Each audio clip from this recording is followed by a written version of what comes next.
बिस्मिल्लाहिर्रहमानिर्रहीम। Government post graduate college अटक में डिपार्टमेंट ऑफ इकनॉमिक्स की तरफ से आपको खुश आमदीद कहता हूँ।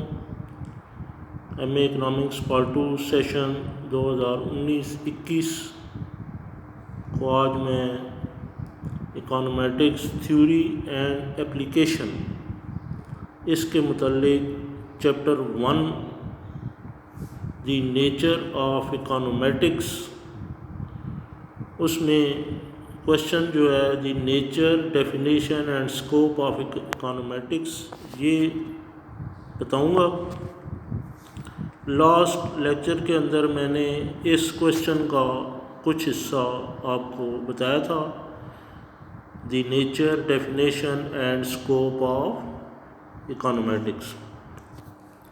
सबसे पहले मैंने आपको बताया था इकोनोमेटिक्स की डेफिनेशन सिंपल कैसी है, तो इसकी डेफिनेशन अगेन मैं थोड़ा सा बता देता हूँ। इकनॉमिक मेजरमेंट, तो इकनॉमिक के जो वेरिएबल्स हैं, जो पैरामीटर्स हैं, उनकी बाकायदा मेजरमेंट की जाए तो इसको इकोनोमेटिक्स कहते हैं। ये कल सारा बता चुका हूँ। आज जो इम्पॉर्टेंट टॉपिक है रिलेशनशिप विद रैंडम वेरिएबल, ये इसका नाम है। इसका एक और नाम जो है यूज़ ऑफ इकोनोमेटिक्स बुक के अंदर आपकी लिखा हुआ है।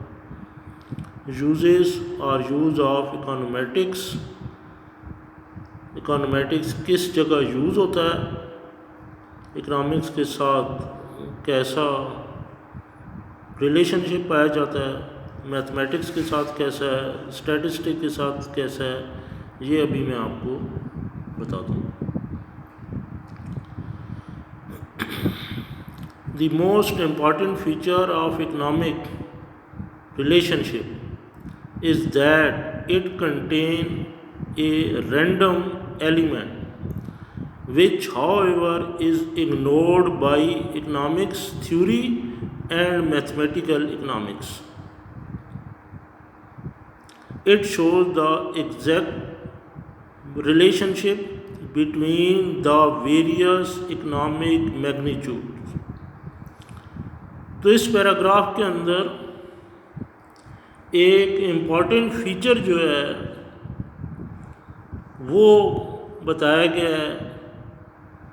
इकोनॉमिक्स के अंदर एक रैंडम एलिमेंट का रिलेशनशिप होता है, जो कि आम इकोनॉमिक्स थ्योरी के अंदर उसको इग्नोर कर देते हैं, या मैथमेटिकल इकोनॉमिक्स के अंदर उसको इग्नोर कर देते हैं। रैंडम एलिमेंट, तो ये रैंडम एलिमेंट जो है ये अगर इक्वेशन के अंदर पाया जाए तो ये एग्जैक्ट रिलेशनशिप शो करेगा, एग्जैक्ट रिलेशनशिप बताएगा between different variables. We know that the quantity demand QD depends upon price P, price of substitute PS, income Y and taste T। ये एक एग्जांपल मैं दे रहा हूँ इसको रैंडम एलिमेंट को बताने के लिए, समझाने के लिए। रैंडम एलिमेंट क्या है उसके लिए एक छोटी सी सिंपल एग्जांपल मैंने कोट की है।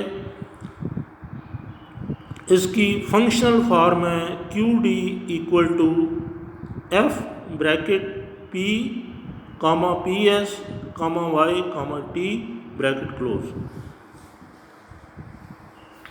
Quantity demand is a function of price, price of substitute, income and test.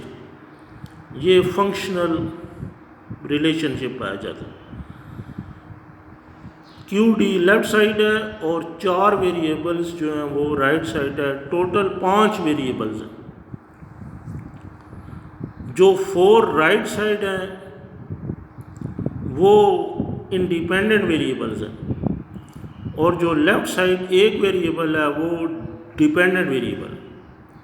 तो इंडिपेंडेंट वेरिएबल्स 4 जो हैं पी, पी एस, वाई और टी हैं और डिपेंडेंट वेरिएबल क्यू डी है।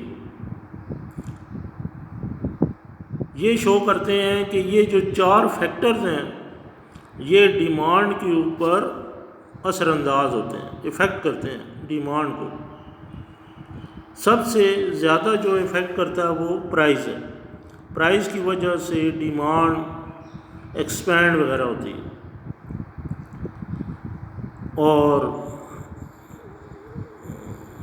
सब्स्टिट्यूट चीज़ों की प्राइसेस की वजह से भी डिमांड इफ़ेक्ट होती है, इनकम की वजह से भी होती है, टेस्ट की वजह से भी होती है। लाइक अगर इनकम इंक्रीज़ कर जाए तो डिमांड भी इंक्रीज़ कर जाती है और इनकम डिक्रीज़ कर जाए तो डिमांड भी इंक्रीज़ कर जाती है फॉर नॉर्मल गुड्स। ये फंक्शनल रिलेशनशिप को हम इक्वेशन की सूरत में भी लिख सकते हैं। Or Q D equal to beta naught plus beta 1 P plus beta 2 P S plus beta 3 Y plus beta 4 T. ये जितने वेरिएबल हैं इनके साथ बीटा लिख देते हैं और एक अलग बीटा लिखते हैं। अब ये जो मैथमेटिकल इक्वेशन है ये इसके अंदर भी वेरिएबल टोटल 5 ही हैं, Q D, P, P S, Y और टी। 4 जो हैं इंडिपेंडेंट वेरिएबल हैं जो कि पी, पी एस, वाई और टी हैं और एक डिपेंडेंट वेरिएबल है क्यू डी। इसके अलावा जो नई चीज़ आपको नज़र आ रही है वो हैं पैरामीटर्स। 4 पैरामीटर्स हैं, बीटा नॉट, बीटा 1, 5 वेरिएबल्स हैं, 5 पैरामीटर्स हैं। टोटल 5 पैरामीटर्स हैं, beta not, beta 1, beta 2, beta 3, beta 4, ये टोटल 5 बनते। जो 5 हैं इनमें सबसे पहले जो है वो है बीटा नॉट। ये आपका इंटरसेप्ट भी कहलाता है, which intersect y-axis when independent variables equals to 0। तो ये आपका स्टार्टिंग पॉइंट भी होता है, y से स्टार्ट होता है ये।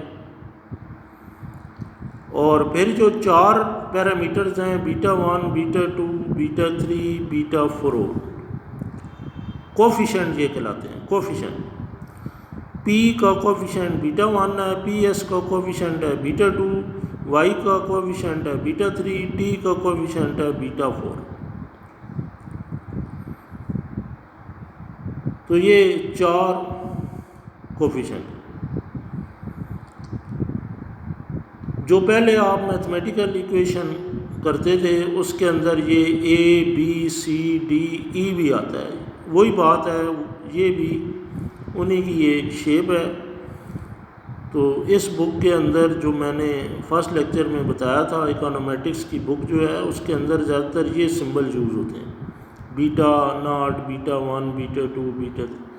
अब ये बीटा 1 से भी स्टार्ट हो सकते हैं, beta 1, beta 2, beta 3, beta 4, beta 5, जिससे मर्ज़ी स्टार्ट करें। अल्फ़ा से भी होते हैं, अल्फ़ा, बीटा, गैमा, डेल्टा और ईटा वगैरह, ये भी सिंबल यूज़ होते हैं। तो ये साथ साथ आपको सारे समझ आएंगे।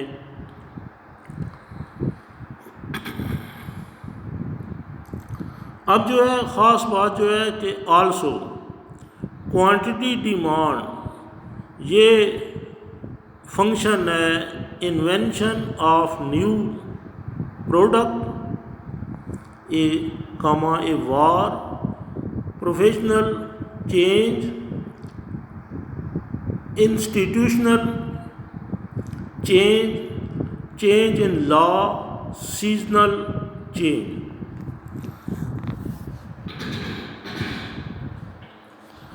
अच्छा, ये जो मैंने अभी फंक्शन आपको बताया है ऑल्सो लिखकर, ये जो बाकी फैक्टर्स हैं ये भी डिमांड के ऊपर इफ़ेक्ट करते हैं। न्यू गुड्स जो मार्केट में आती हैं वो भी डिमांड के ऊपर इफ़ेक्ट करती हैं। जंग लग जाए तब भी, या अपना पेशा चेंज करें, लॉ चेंज हो जाए, सीज़न चेंज हो जाए, जैसे गर्मियों में ठंडे मशरूबात वगैरह की डिमांड बढ़ जाती है,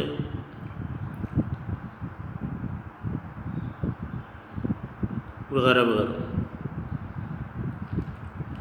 तो ये बाकी जो फैक्टर हैं ये भी डिमांड के ऊपर इफ़ेक्ट करते हैं।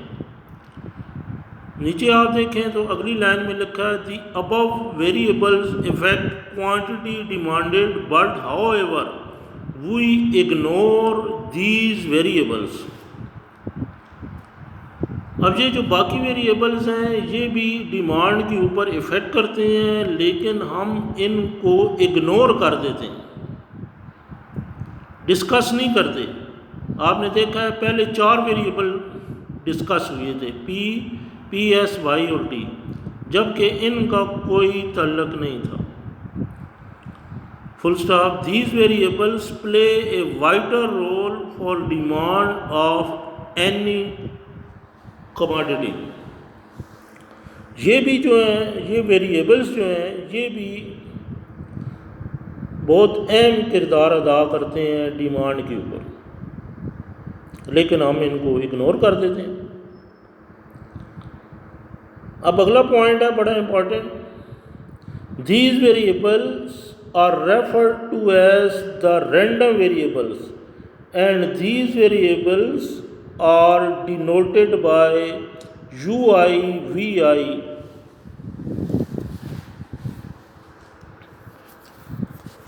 also epsilon I, etc.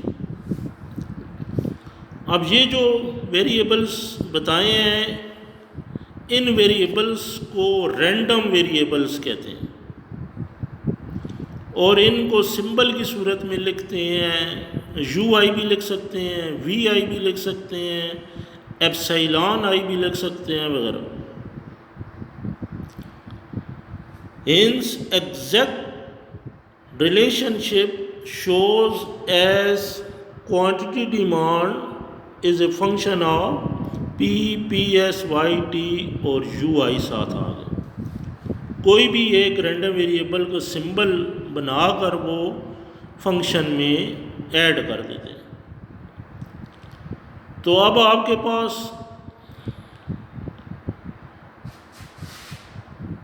Quantity demand एक वेरिएबल है, PS प्राइस एक वेरिएबल है,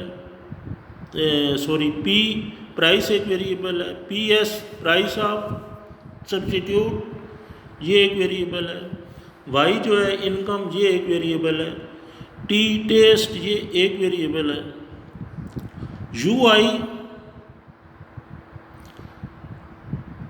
इसमें बहुत सारे वेरिएबल्स हैं। I से मुराद है, I की जगह 1 लिखें तो U1 आ जाएगा, U2 आ जाएगा, U3 आ जाएगा, U4 आ जाएगा। U1 को हम इन्वेंशन ऑफ न्यू प्रोडक्ट कह सकते हैं, U2 हो तो वार कह सकते हैं। इसी तरीके से जितने भी वेरिएबल्स हैं उनको I की शक्ल में लिख लेते हैं, I varies from 1 to n। तो ये पता नहीं होता कि कितने वेरिएबल्स हैं, बहुत सारे वेरिएबल्स हैं, इन सब को मर्ज करके UI के अंदर ऐड कर दें। ये आपका फंक्शनल रिलेशनशिप है, एग्जैक्ट फंक्शनल रिलेशनशिप। पहले जो किया था वो एग्जैक्ट नहीं था।